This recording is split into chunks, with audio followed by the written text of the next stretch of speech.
হাজার যত্নের পরও যে মানুষটা আপনার দিকে ফিরেও চায় না, এত ভালোবাসার পরও যে মানুষটা ভালোবাসার মর্যাদা দিতে জানে না, কেন ভাবছেন তাকে নিয়ে? কেন পড়ে আছেন তার পেছনে? কি ভাবছেন ওই মানুষটা আপনাকে ভালোবাসে? না প্রিয় বন্ধু, ওরা ভালোবাসতে জানে না। ওটা আলেয়া। সরে আসুন ওখান থেকে, বাস্তবটা বোঝার চেষ্টা করুন। এতদিন আপনি আলিয়ার পেছনে ছুটেছেন, আমি তো বলছি। না হলে ভাবুন না, এত ভালোবাসেন, আপনাকে সামান্য রেসপেক্টটুকু করে, এটা আপনার একতরফা ভালোবাসা। হ্যাঁ, একতরফা ভালোবাসা, আমি অন্যায় বলছি না, কিন্তু এখানে আপনাকে অনেক চোখে জল ফেলতে হবে, অনেক কষ্ট সহ্য করতে হবে। কারণ একতরফা ভালোবাসায় শুধু আপনার প্রেমটাই থাকবে। ও তো আপনাকে ভালোবাসেন, ও তো আপনার দিকে ফিরেও চায় না। আর একটা সময় দেখবেন আপনার সামনে অন্য আরেকজনের সাথে দিব্যি সুখে সংসার করছে। সরে আসুন প্রিয় বন্ধু, আগে স্বনির্ভর হওয়ার কথা ভাবুন, নিজের পায়ে দাঁড়াবার কথা ভাবুন।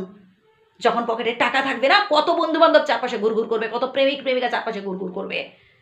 নিজেকে এমনভাবে তৈরি করুন যাতে আপনাকে পাওয়ার জন্য পেছনে লাইন পড়ে যায়।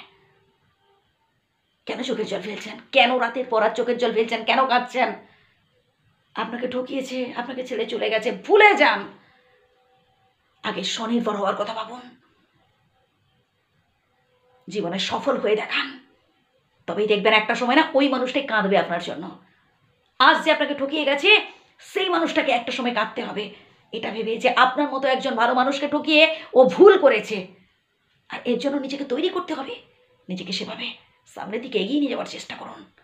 আবারও স্বপ্ন দেখুন এবং প্রত্যেকটা স্বপ্নকে বাস্তবায়িত করার কথা ভাবুন। প্রত্যেকটা স্বপ্নকে বাস্তবায়িত করার কথা ভাবুন। মানুষ পারে না এমন কিছুই হতে পারে না, সবটাই সম্ভব এবং আপনার দ্বারাই সম্ভব। শুধুমাত্র একটু চেষ্টা করুন। আমি তো বলছি প্রিয় বন্ধু, একটু চেষ্টা করুন, তবেই দেখবেন আপনি জীবনে সফলতা অর্জন করতে পারবেন। ভালো কিছু অ্যাচিভ করে দেখান।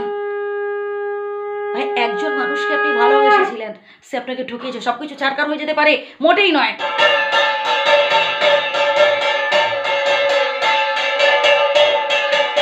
এই পৃথিবীতে যদি সত্যি কেউ আপনাকে ভালোবেসে থাকে, আপনার পিতামাতা। আপনার পিতামাতার থেকে বেশি ভালো কেউ বাঁচতে পারে না, কেউ বাঁচতে পারে না। এই পৃথিবীতে সব থেকে যদি কেউ ভালোবেসে থাকেন, আপনার পিতামাতা। বুঝলেন? এসব আত্মীয় স্বজন, এরা দুদিনের ভাই। টাকা নেই তো সব ফাঁকা, কাউকে দেখতে পাবেন না পাশে, কাউকে পাশে পাবেন না। তাই স্ট্রাগল করুন, কঠিন পরিশ্রম করুন এবং এই জীবন যুদ্ধে জেতার চেষ্টা করুন। সফল হয়ে দেখান, ভালো কিছু অ্যাচিভ করে দেখান। জয়টা আপনার হবেই। শুধু সময়ের অপেক্ষা, কিচ্ছু না, শুধু সময়ের অপেক্ষা। তাই কর্ম করে যান, মাথা উঁচু করে বাঁচুন, ভালো থাকবেন। আর যে কথাগুলো বললাম আবারও প্রথম থেকে শুনুন, আশা করি উপকৃত হবেন।